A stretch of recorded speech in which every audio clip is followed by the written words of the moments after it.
If a cylinder is not rotating, however, oscillation of the flow pattern will cause the circulation to vary first in one direction and then in the other, with the result that there is a rapid oscillation in the cross thrust.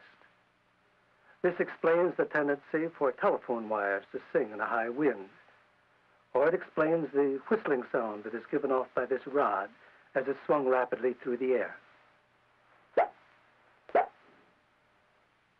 Observation of the flow pattern behind such a cylinder will reveal the alternate shedding of vortices either side of the center line, the circulation around each vortex being just the opposite of the momentary circulation around the cylinder producing the side thrust.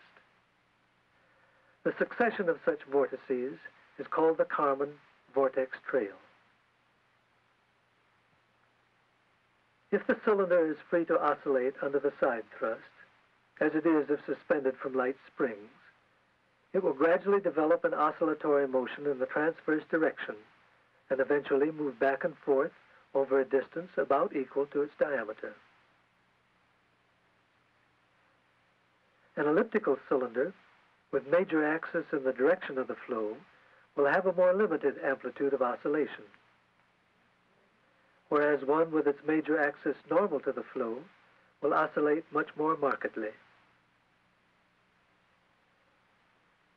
Some asymmetric forms, like either this semicircular cylinder or ice-encrusted telephone wires, are unstable in that they will tend to oscillate farther and farther, with eventual breakage of the suspension as a result. A similar sort of instability is found in various structural sections, in particular the Tacoma Narrows Bridge, here seen oscillating in a high wind prior to ultimate failure.